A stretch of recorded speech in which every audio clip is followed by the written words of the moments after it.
आप रोज इजैकुलेशन करते हो या सोच रहे हो करना चाहिए या नहीं? कुछ लोग कहते हैं कि रोज करोगे तो स्पर्म खत्म हो जाएगा, वीकनेस आ जाएगी, टेस्टोस्टेरॉन गिर जाएगा।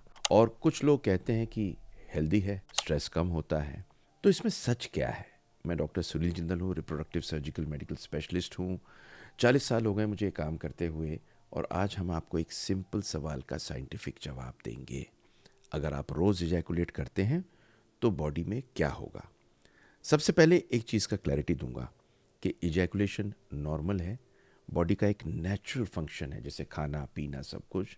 प्रॉब्लम तब होती है जब कंपल्शन हो, पॉर्न एडिक्शन हो, गिल्ट हो या फिजिकल पेन हो। लेकिन अगर हेल्दी कंसेंचुअल नेचुरल पैटर्न है तो साइंस कुछ अलग कहती है। ये सारी चीज़ें इसलिए बता रहा हूँ आपको क्योंकि मैं चाहता हूँ आप खुश रहें, मिथ से दूर रहें। Scientifically as an evidence based doctor बहुत सारी चीज़ें फैली हुई हैं यूट्यूब पे, उनकी जगह साइंस आपको देना चाहता हूँ। लाइक, शेयर, सब्सक्राइब सिर्फ इसलिए कर दीजिए क्योंकि एक तो इसे करने से और जगह जाएगा, thank you very much. And number दो, न जाने कौन इंतज़ार कर रहा हो इस वीडियो का, जो उसकी परेशानी दूर हो सके।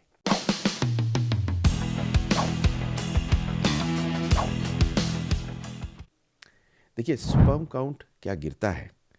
रोज इजैकुलेशन से स्पर्म खत्म हो जाएगा, ये एक सबसे गहरा फियर है। इसका आंसर है नहीं। जो आपकी टेस्टिकल्स हैं इसमें रोज स्पर्म बनते हैं, करोड़ों स्पर्म बनते हैं, और अगर मैं आपसे कहूँ 3,500 ऐसे बन गए। हाँ, अगर आप रोज़ इजैकुलेट करते हो, पर इजैकुलेशन से स्पर्म काउंट कम नहीं होता क्योंकि ये तो लगातार बन रहे होते हैं। लेकिन अगर आप रोज़ करते हो तो दो चीज़ें हो सकती हैं। आपका वॉल्यूम, मतलब जो क्वांटिटी है आपकी सीमन की, थोड़ी कम हो सकती है, और इजैकुलेशन के अंदर स्पर्म भी थोड़े कम हो सकते हैं, पर टोटल स्पर्म प्रोडक्शन पे कोई फ़र्क नहीं पड़ता। बॉडी एक कंटिन्यूस फैक्ट्री है जो लगातार बना रही होती है। देखिए, स्टडीज़ दिखाती हैं कि डेली इजैकुलेशन से स्पर्म कॉन्सेंट्रेशन टेम्परेली कम होती है, लेकिन हेल्दी मैन में फर्टिलिटी कंप्लीटली डिस्ट्रॉय नहीं होती। इनफैक्ट कुछ केसेस में बहुत ज़्यादा इजैकुलेशन करने से आपके स्पर्म का डीएनए बेटर होता है, क्योंकि बिल्कुल ताज़ा स्पर्म बेस्ट डीएनए का होता है और पुराना स्पर्म निकल जाता है। अब देखिए, अब बात करूंगा मैं टेस्टोस्टेरोन पे क्या असर पड़ता है। देखिए, लोग कहते हैं रोज़ इजैकुलेशन करोगे तो टेस्टोस्टेरोन गिरता है। अब साइंटिफिक डेटा क्या कहता है? टेस्टोस्टेरोन लेवल इजैकुलेशन के बाद टेम्पररीली फ्लक्चुएट करता है। ये एक सच्चाई है, ये एक सच है, पर लॉन्ग टर्म सप्रेशन नहीं होता। एक इंटरेस्टिंग स्टडी में देखा गया कि 7 दिन बाद टेम्पररी टेस्टोस्टेरोन का स्पाइक हुआ।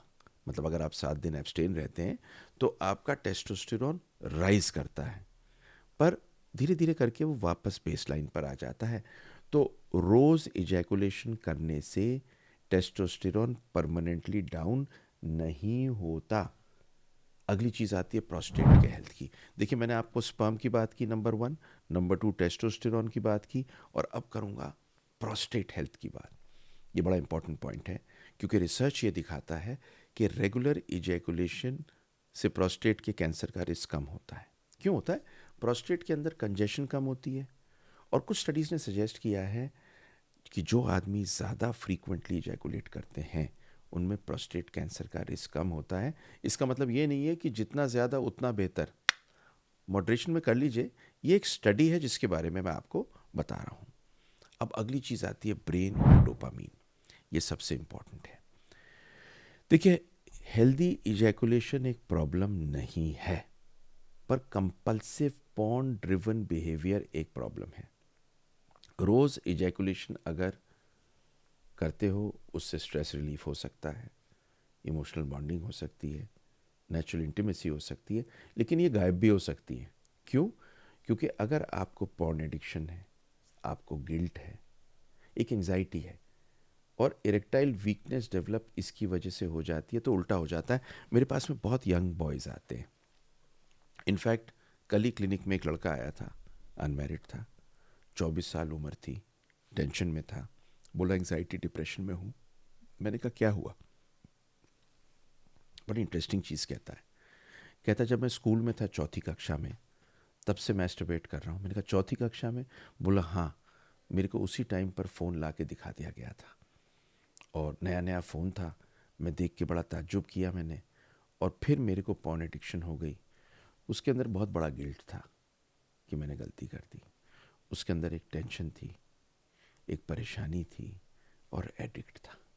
इस वजह से उसे इरेक्टाइल डिसफंक्शन हो गया था। तो प्रॉब्लम इजैकुलेशन में नहीं है, डोपामीन के ओवरलोड में है।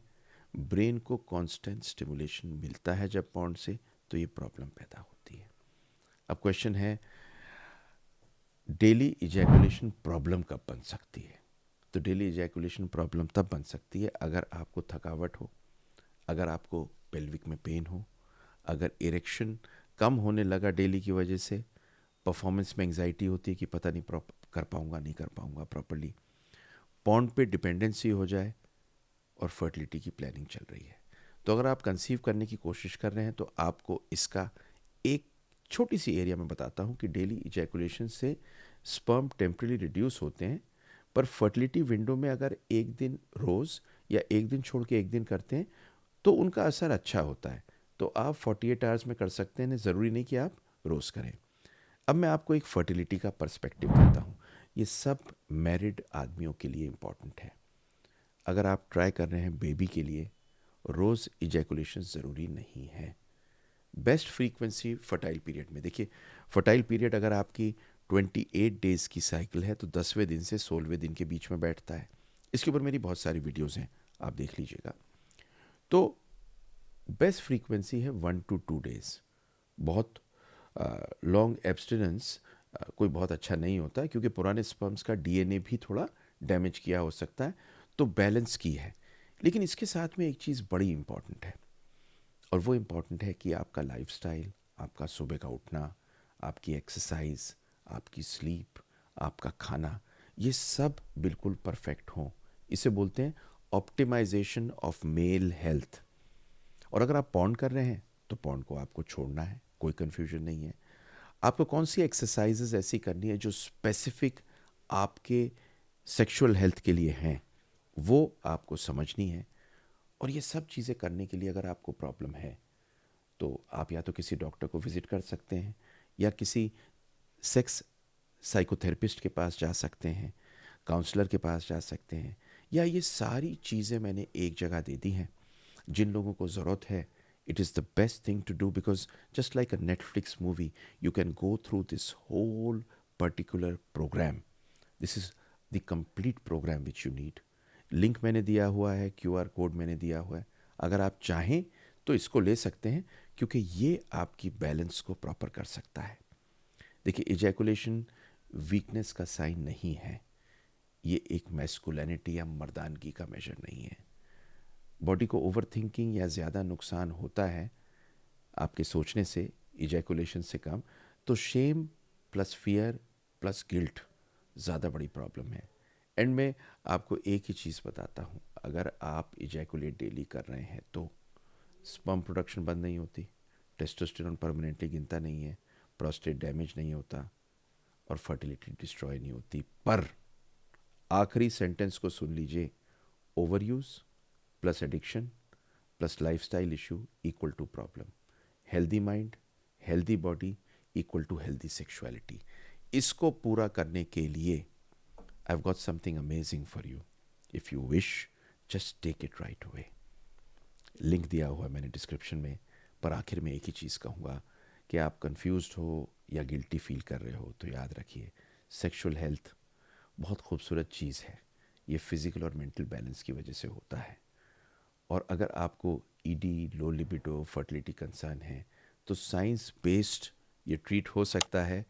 फॉलो करिए honest no shame male health advice के लिए, क्योंकि आई जेन्युइनली वांट आप ठीक हों।